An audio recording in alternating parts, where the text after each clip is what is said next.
وہ کون سے صحابی جنہوں نے اپنے باپ کو قتل کر دیا؟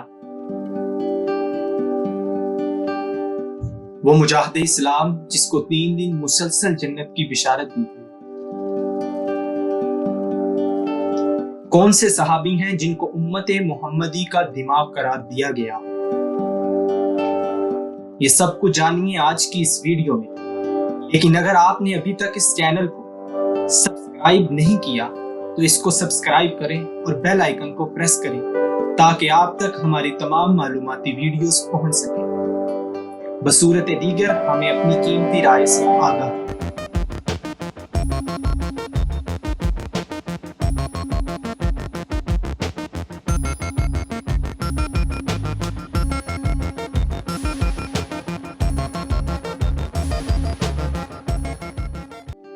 میں اسلام کے اس درخشاں ستارے کی بات کر رہا ہوں جو سابقون الاولون ہیں، جو صاحب ہجرتین ہیں، جن کو امین الامت کا لقب دیا گیا۔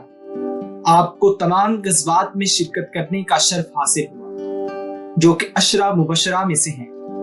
ہاں ناظرین، میں اسلام کے عظیم مجاہد اور جید صحابی حضرت ابو عبیدہ بن الجراح کی بات کر رہا ہوں۔ اب کا نام عامر بن عبداللہ اور کنیت ابو عبیدہ ہے۔ والد کا نام عبداللہ اور دادا کا نام الجراح تھا۔ آپ مکے میں پیدا ہوئے۔ آپ حضرت ابو بکر صدیق رضی اللہ تعالی عنہ کے قریبی ساتھیوں میں شامل اور بڑے سرمایہ دار تھے۔ آپ شروع کے 8 اسلام لانے والوں میں شامل تھے، جس کی وجہ سے آپ کو سابقون الاولون کہا گیا۔ حضرت ابو عبیدہ بن الجراح حق و باطل کے معرکہ اول غزوہ بدر میں شرکت کی، جو کہ بدر کے مقام پر سنہ 2 ہجری میں وقوع پذیر ہوا۔ اس وقت آپ کی والدہ دائرہ اسلام میں داخل ہو چکی تھی، مگر آپ کے والد اس دولت سے محروم رہے۔ غزوہ بدر میں آپ نے بہادری اور جانثاری کی ناقابل فراموش مثالیں قائم۔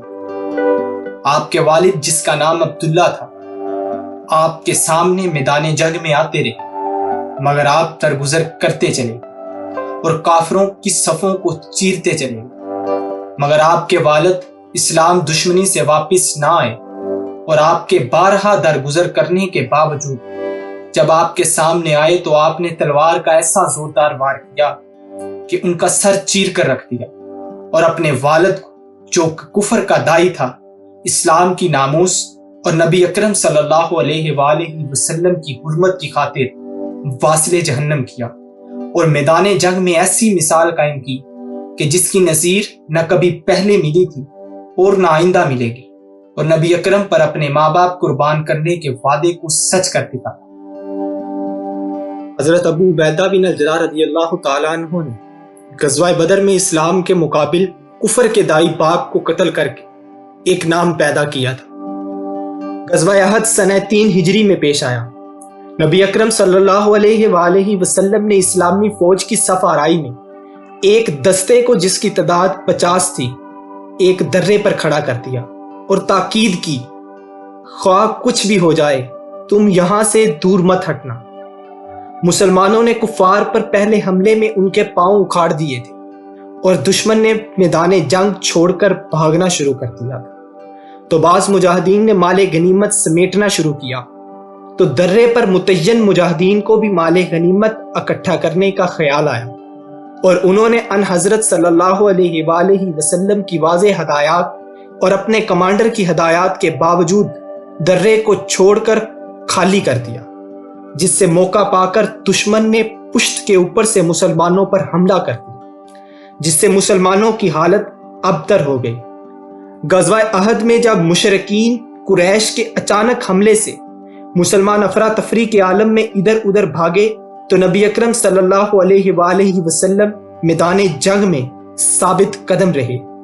اس معرکے میں عبداللہ بن کما کے حملے سے نبی اکرم صلی اللہ علیہ وآلہ وسلم کا چہرہ مبارک زخمی ہو گیا اور ذرہ کی 2 کڑیاں رخسار مبارک میں گھس گئیں، جس سے نبی اکرم صلی اللہ علیہ وآلہ وسلم سخت تکلیف میں تھے۔ تو حضرت ابو عبیدہ بن جراح رضی اللہ تعالی عنہ نے ان کڑیوں کو اپنے دانتوں سے پکڑ کر کھینچا، جس سے ان کے 2 دانت شہید ہو گئے۔ لیکن رسول اللہ صلی اللہ علیہ وآلہ وسلم کی خدمت گزاری میں ان کے 2 دانت تو کیا، اگر جان بھی چلی جاتی تو بالکل بھی ان کو پرواہ نہ تھی۔ مختصر یہ کہ حضرت ابو عبیدہ بن جراح رضی اللہ تعالی عنہ نبی اکرم صلی اللہ علیہ وآلہ وسلم کے لیے ہر قسم کی قربانی دینے کے لیے تیار تھے، اور یہی ان کی زندگی کا سب سے بڑا مقصد اور اصول تھا، جس پر ساری عمر انہوں نے عمل کر کے عشرہ مبشرہ میں شامل ہونے کا امتیاز حاصل کیا۔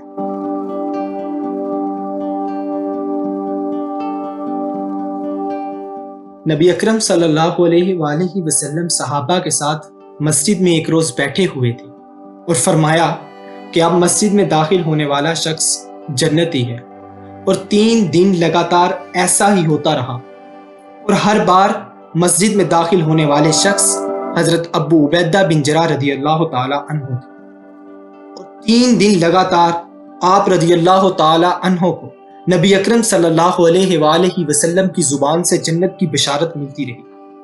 حضرت ابو ہریرہ رضی اللہ تعالی عنہ نے آپ سے پوچھا کہ آپ کا کون سا ایسا عمل ہے کہ آپ اس مقام پر پہنچ گئے کہ 3 دن آپ کو نبی اکرم صلی اللہ علیہ وآلہ وسلم لگاتار جنت کی بشارت دیتے رہے؟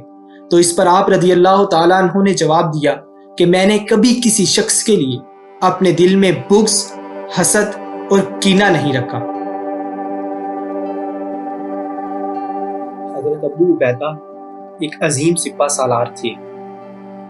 لازکیہ کے مضبوط اور مستحکم شہر کو فتح کرنے کے بعد آپ حمص کی طرف روانہ ہو۔ لازکیہ شام کا ایک شہر ہے۔ رومی بار بار مسلمانوں سے شکست کھا چکے تھے، تو انہوں نے اپنی ناکامی اور خفت کو مٹانے کے لیے تمام علاقوں سے فوج کو آنے کے لیے خط لکھا، جس کے نتیجے میں انطاکیہ میں بڑی رومی فوج جمع ہو گئی۔ انطاکیہ ترکی کا ایک مشہور شہر ہے، اور انطاکیہ میں مشورے کے بعد یہ طے پایا کہ مسلمانوں کے ساتھ یرموک کے مقام پر جنگ لڑی جائے گی۔ جنگ یرموک سنہ 15 ہجری میں، جو کہ عیسوی کیلنڈر کے مطابق 636 عیسوی ہے، دریائے یرموک کے کنارے پر لڑی گئی۔ آج یہ میدان شام، جارڈن اور اسرائیل کے بارڈر پر موجود ہے۔ جنگ یرموک میں مسلمانوں کی تعداد رومی سپاہیوں سے 7 گنا کم تھی، مگر مسلمان اس جنگ میں انتہائی دیدہ دلیری کے ساتھ لڑے اور رومیوں کو ناکو چنے چبوا دیے۔ مسلمان فوج کے 3000 مجاہدین اس جنگ میں شہید ہوئے، اور رومی فوج کے 70,000 سپاہیوں کو مسلمانوں نے واصل جہنم کر دیا، اور کفار میدان جنگ سے بھاگ نکلے۔ 6 دن کی اس خونریز جنگ کے بعد حضرت ابو عبیدہ اور حضرت خالد بن ولید کی سپہ سالاری میں مسلمانوں نے ایک عظیم فتح حاصل کی اور شام میں فتح کے جھنڈے گاڑ دیے۔ ناظرین، یہی وہ جنگ تھی جس کے بعد مسلمانوں کی سلطنت اور مذہب اسلام کو ایک عظیم عروج حاصل ہوا۔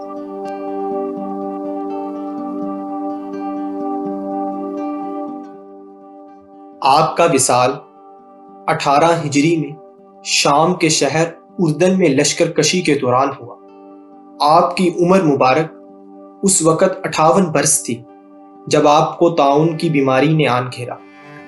آپ نے روح پرواز کرنے سے پہلے حضرت معاذ بن جبل رضی اللہ تعالی عنہ کو اپنا نائب سپہ سالار مقرر کیا، مگر ناظرین، آج افسوس کے ساتھ کہنا پڑتا ہے کہ ہم نے اس عظیم مجاہد اسلام کو بھلا دیا، جس نے ساری زندگی اسلام کی عظمت کی خاطر وقف کر دی۔ ہم نے پس دیوار کے پلیٹ فارم سے آپ تک پس پردہ حقائق پہنچانے کی ایک ادنا سی کوشش کی۔ میں امید کرتا ہوں کہ آپ کو یہ ویڈیو پسند آئی ہوگی، تو پھر اس کو لائک کرنا مت بھولیے، اور پس دیوار کے اس پلیٹ فارم سے اپنے اس میزبان کو اجازت دیجیے۔ شکریہ۔